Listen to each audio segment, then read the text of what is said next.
Hi, Judah Nation. Welcome, Anjie Hipple here to our Sunday night live stream with Judah.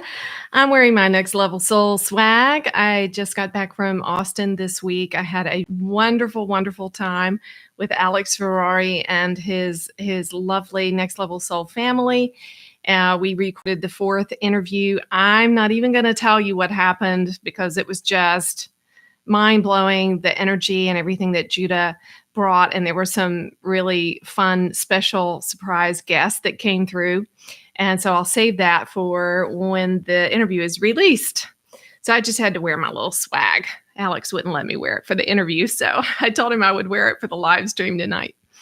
Okay, tonight I'm going to share Judah channeling.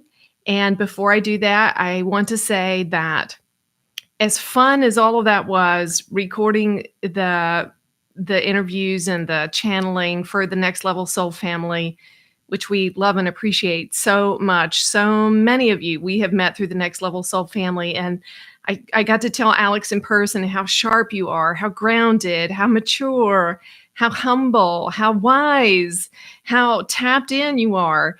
And it was really fun just to be able to share that with him, heart to heart, eye to eye. But that aside, Judah just topped all that. The night after the interview, I was by myself in the hotel room, and Judah came and visited me like never before in the several years that I've known Judah, since they've come through in my life, and all the miracles and wild and wonderful things that have happened. Well, this visit topped it all. I have no idea how to explain it. I'm going to ask Judah. I'm actually asking them right now to please bring a taste of that, or maybe all of that again through tonight, through the channeling, what I experienced. Because for an hour or two, I laughed uncontrollably. I was so filled with joy. Every cell of my being was vibrating, my physical body. The only way I can come close to describing it was it felt like I had 1,000 little children who had just woken up on Christmas morning and saw the Christmas tree packed with everything their hearts desired underneath it.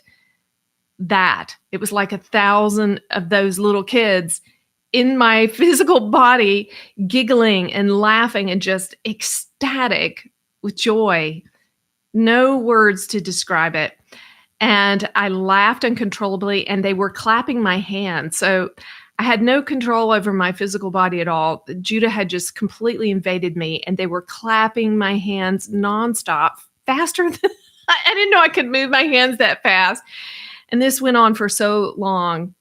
And wow, it encouraged me so much to know that the bliss that's waiting for all of us, if we just keep going, just keep moving forward, and I thought when I shared this, there's this thing, right, with all of us.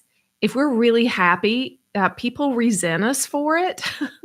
Isn't that gross? We got to stop that, guys.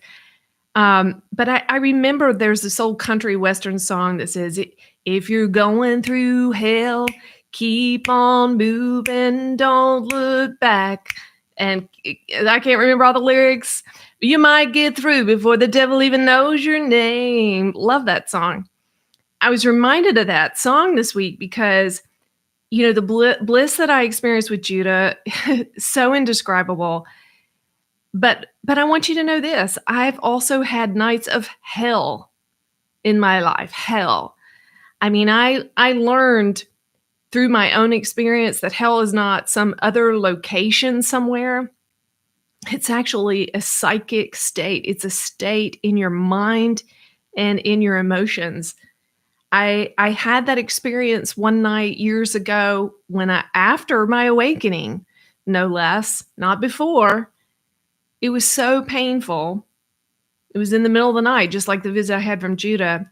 It was so painful that I felt like if I had to endure another 5 minutes of it, that I would kill myself. I can't explain, just like I can't explain how joyful Judah's visit was. I can't explain how hellish and how awful that experience was.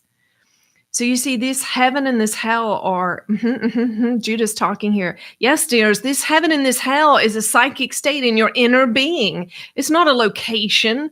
There's not something outside of you, some place that you're going to go when you die that's either heaven or hell, right or left, right. And then these extreme polarizations that you've been told, heaven or hell, you're going to go to one or the other. So you'd better get your stuff together.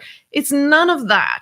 It is exactly what this vessel is describing to you. This has been her personal experience. She has experienced hell. Now she has experienced complete and total bliss in heaven.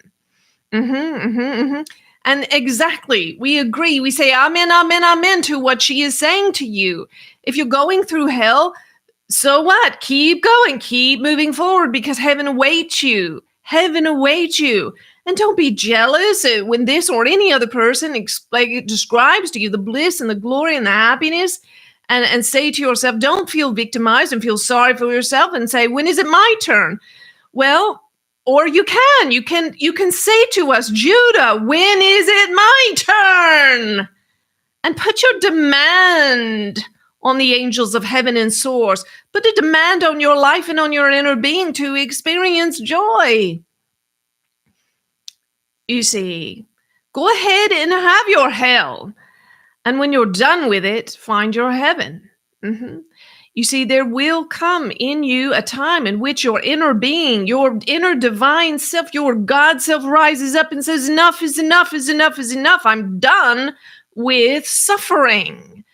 You see, pain is inevitable, as we said, but suffering is optional. Yes, you can experience physical pain. You can experience hunger. You can experience all kinds of unwanted things. But we assure you that when your inner being is fully aligned, when you are fully supporting yourself, loving yourself, you can experience heaven in the darkest of circumstances. Yes, absolutely, you can. This vessel was reading a comment from someone earlier today that was saying something about a story she told about a homeless man that was in bliss lying on the street. And he said, absolutely not, absolutely not. Well, we say absolutely yes. Ask Eckhart Tolle. He was a homeless man for 2 years and he lived in a constant state of bliss. Total bliss, total happiness, total heaven, total joy. He was satisfied with his precious, beloved park bench and his can of beans. It was not a problem for him. You see, heaven or hell has nothing to do with your circumstance. It has everything to do with your inner state of being. In fact, there are many people who are going through the worst circumstances in life, and these are the very circumstances that bring them to the threshold of bliss, as we have told the story of, yes, and we know she can tell it better, but we will tell it here, of dear Byron Katie. She had not a spiritual bone in her body. She had had no religious training, no spiritual training whatsoever. She had no interest in spiritual pursuits of any kind. She was just living her life and doing what people do to get by and to try to have some happiness. And she had become a very fearful and desperate person, extremely depressed, extremely addicted. She slept with a gun under her pillow because she was so frightened by life. She was in the grips of fear and despair and pain all the time. She couldn't even go out of her room. She wound up in an addiction program for overeaters because she couldn't find anybody else who would take her or even knew what was wrong with her. And after that program, she wound up in a halfway house. And the people in the halfway house were so terrified of her because she was so angry and so crazy that they booby-trapped the door between the hallway and their rooms because they were frightened to go to sleep at night because of her. And she felt so worthless and so ashamed from her inner being and the disturbance, the hell she was in. She couldn't even allow herself to sleep the comfort of a bed. So she would lay on the floor at night, sleep on the floor with the roaches. And one night a roach crawled across her leg, and as it did, she awakened. It was a miracle. It was a gift. A transformative gift, and she entered into bliss, and she's never looked back. Now, this kind of enlightenment doesn't happen instantaneously for everyone, but it does happen for some, and it might happen for you. It will happen for you when you're done with your hell, when you're tired of your suffering, when you've said enough is enough, is enough, is enough, is enough, I'm done with it. When you've decided that you no longer want to feel sorry for yourself or be a victim. You're not a victim of anyone or anything now. You're an adult. You're an adult. If you're being victimized and you have the awareness to know that you're being victimized, then you must change your situation. No one's making you stay. And we know that it's not always as easy as we're saying, and we don't mean to make light of trauma or abuse that you are experiencing at the hands of others. If you're being abused by another, get out of the situation. Get out. Trust in life and the universe that there are people who will embrace you and take care of you, who will take you in. But understand this, you are only being abused by others because you, on some level in your inner being, you believe you deserve it. You believe you're not worth anything more than that. And so the moment that you decide you're not going to be abused anymore by that one that's hitting you or addicted or that one who is narcissistically tormenting you emotionally, when you decide that you're done with it, you will change it. When you decide that you're worth more, remember we said to you at the beginning of this year, 2025, we said, this is the year, show up for yourself. We've not asked you to save the world. We are not laying a religious expectation, guilt trip, commission on you, the Great Commission to save the world. This is nonsense. The Christ never uttered these words. He never said, go out there and save the world.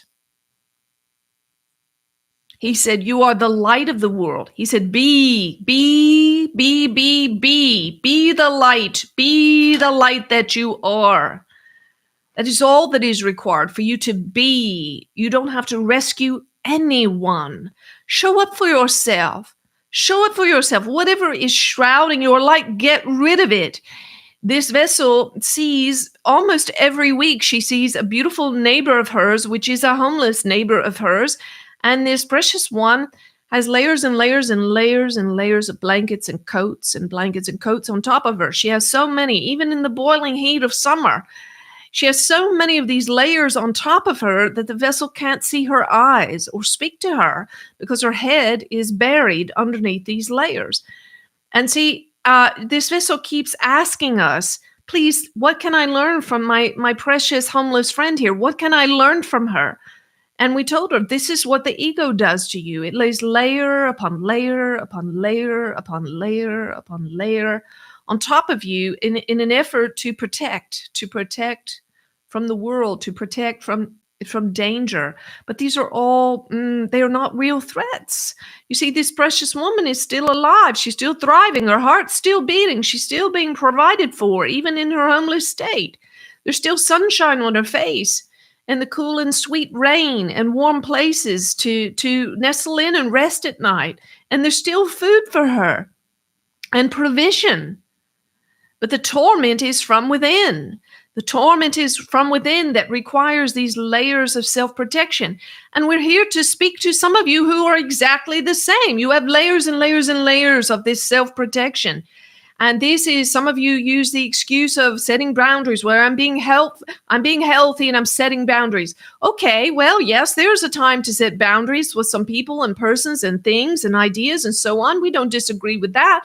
But some of you are doing it out of fear, and you're being ruled by your fears, like this precious woman hidden underneath these layers. Take these layers off. Take them off. Take them off. Shed them. Let them go. Throw them off. Burn them. Burn them in the fire. Get rid of them. Lighten up. Lighten up. Receive joy. Receive joy is here for you right now. You see, you've all believed a lie that you will be joyful. You will be happy when you have more of this, less of that, more of this, less of that, a different partner, a different home, when all your credit cards are paid off, and so on and so on. Now, we're not saying that you can't have all those things. Certainly, we want you to be debt-free. We don't want you to be enslaved to anyone. But you must find your joy right now, because The moment that is presenting itself to you right now is the opportunity of your spiritual practice. It is the circumstance that is presenting itself for your freedom, for your victory. Sometimes you must exercise your muscles. If you don't exercise your muscles, they will go flaccid and you will be weak. Exercise your muscles in whatever circumstance you are in right now. This vessel was talking to a beloved and precious spiritual aspirant and a member of this family this week who says, I really, really want to come to the retreat. I really want to be there. And I have this job that I don't want, and I have these things that I do want to do. The things that I do want to do, I'm making steps towards doing those things, but they're not bringing income yet. So I still need the old, though I really just want the new. Can I let go of the old? Well, you can let go of the old when it seems very obvious that that's the thing to do. When the new thing that you want to do is overtaking you with blessing and abundance and freedom and joy, then it is obvious that it's time to let go of the old. But until then, the old is the practice. The practice. It is the spiritual practice. We will tell you a story about this vessel. When she was younger, she was given an extraordinary privilege to make a record in Nashville. And there was a gentleman who paid $80,000 of his own money with no strings attached and no obligation from her. He invested this money in her to make this record. No strings attached. The very best, the very finest of Nashville, full orchestration, and all of her songs were treasured and respected, treated with the utmost respect. And she was as well. Now she needed to quit her job in order to pursue this beautiful opportunity. And she took 2 months to make this beautiful record. And then when she was done, and it was time to go home and wait and see. Wait and see. Would the world receive it? This music or not? Would it be successful or not? And she went home, and guess what? She had bills to pay. She had children to take care of. She had obligations. And you know what she did? She went down to the restaurant on the corner and she got a job waiting tables. This is the right thing to do, my friends. The right thing to do is to take responsibility for your life. There is joy in it. There is growth in it. And this was a beautiful practice for her to let go of all the ego strokes and pride and all the approval and acknowledgement that everyone gave her and blowing up her head and telling her she was going to be a big star and all of these things that they said to her. And was it joyful to make the music? Absolutely, it was joyful. Absolutely, it was joyful. But there were a lot of ego things at play as well. And so life is presenting opportunities to test you in your inner being. How true are you? How pure are you? How committed are you to yourself, to love, to joy, to kindness? And so one night she found herself waiting tables, working very hard. She accidentally turned over a glass of water on the table, her customer's table, and the water spilled into his lap, and he was infuriated and screamed at her with rage. And she got down on her hands and knees with a towel, and she proceeded to clean up his space, his chair, and the space underneath his feet, and so on, and under the table. And guess what? While she was there, under the table, the presence of the divine came all around. It was us. There we were. We were with her under the table. And she went into a state of pure bliss for those few moments. Pure bliss. She felt our pleasure. She felt the pleasure of humility. She felt the pleasure of serving. She felt the pleasure of doing the right thing, even when there is no reward, even when you're ostracized, even when you're yelled at, even when you're abused, to do the right thing, to take responsibility for your actions, whether you meant harm or not. Yes? For surely she had done nothing wrong, but we were very pleased with her. And so this is joy. This is bliss. Whether people elevate you and think of you as a star and want your autograph, or whether you're on your hands and knees in humility underneath the table while someone is screaming at you in anger. This is bliss, to accept whatever comes your way. Accept whatever comes your way. And you will find joy will find you in the weirdest and strangest of places. Mhm. For we will tell you there are people singing on stages for tens and thousands and hundreds of thousands of people, and inside they are desperate and despairing and empty, and they have received the pinnacle of all that the world has to offer. There are people in billion-dollar homes and cars and everything that the world will bring them, and they are miserable inside, like the Howard Hughes that died in utter terror. Yes, with everything the world had to give. We're here to tell you where joy is found. It's found right now, right here, right now, right here. And it's found in completely loving and accepting yourself. Love your parts, all your parts, not just the good ones and the beautiful ones and the pure ones. And love all your parts. Love your bad parts. Love your angry parts. Love your hurting parts. Forgive yourself. Be gentle with yourself. Be curious in your spiritual exploration. Don't be hard on yourself. You're exactly where you should be. It doesn't matter that you're not channeling or seeing angels appear in front of you or whatever other thing it is that you think you're supposed to have been able to do at this point in your life. It doesn't matter if you're 60 years old and don't have a roof over your head. It doesn't matter. It doesn't matter. It doesn't matter. It doesn't matter. It doesn't matter if you didn't finish high school. It doesn't matter if you don't have someone next to you to love you anymore. Everything can change for you. You have an eternity to work all of these things out. Love yourself. Show up for yourself. Don't be so hard on yourself. If you knew all the things that you've suffered in other lifetimes, you would realize just how far you've come. Comparing yourself to someone else is a fool's game, my dear, a fool's game. We love you. We want to give you a transmission now of joy. Feel our joy from the top of your head to the bottom of your feet and all around.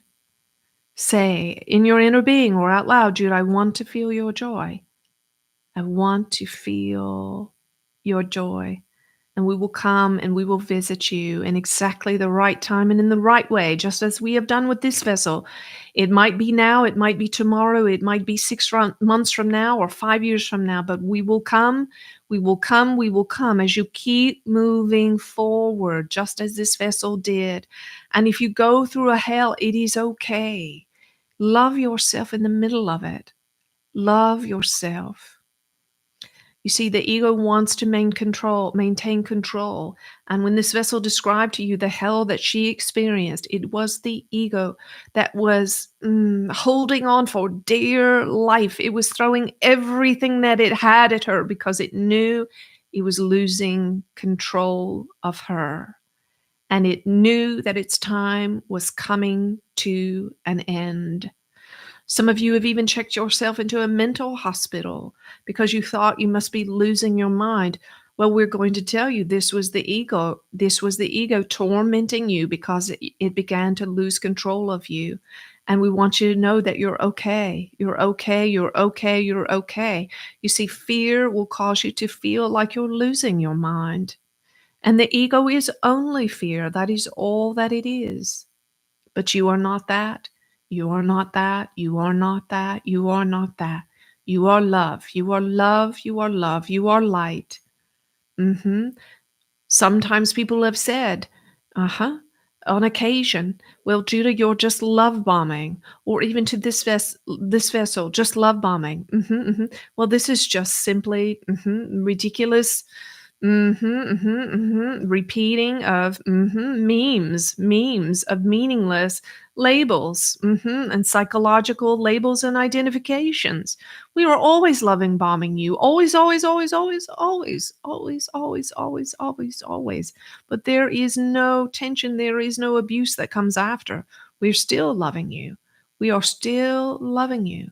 And when things are hard, and you are being abused by the thoughts and feelings of your own mind and by others energies in your experience, we're still there loving you. Go ahead and curse us, go ahead and rail at us, go ahead and be angry at us or this vessel or anyone that you want to point fingers at and blame, and we'll still be there loving you. And we will tell you the truth, because we are not interested in coddling you. We want you to grow into your big cosmic shoes. We want you to be all that you are. We love you.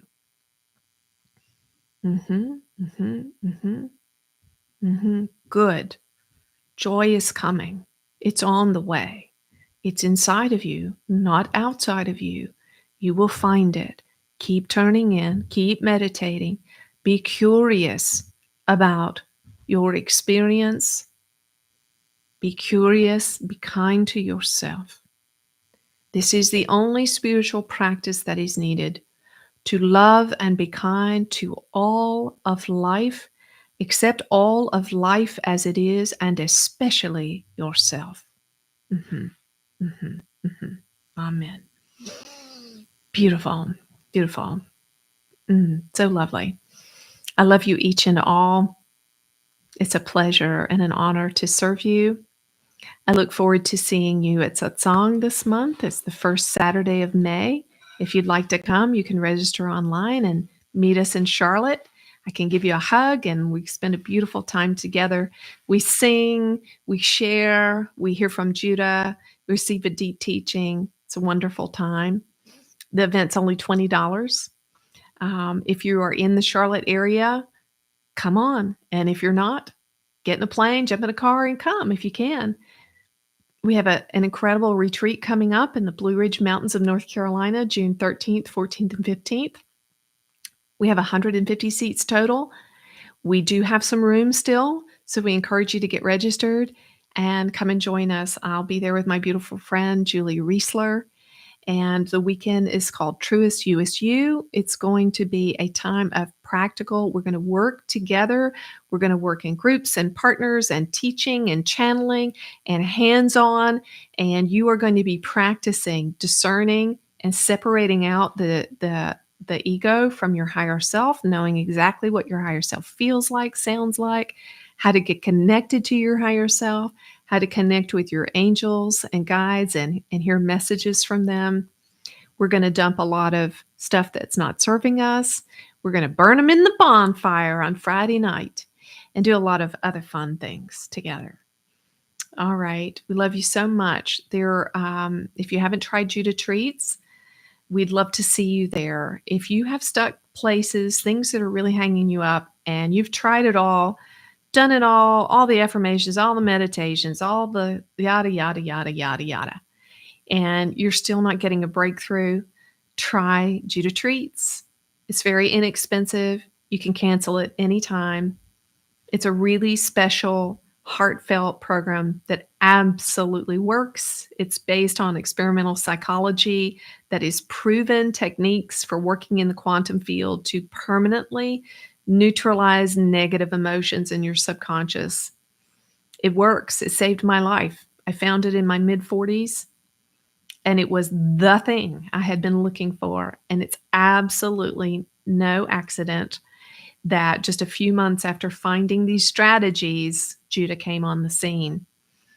So if you're interested in healing the stuff that's got you stuck, clearing subconscious beliefs, and learning how to play and work and create and clear in the quantum field, check out Judah Treats on our website, thejudahchannel.com.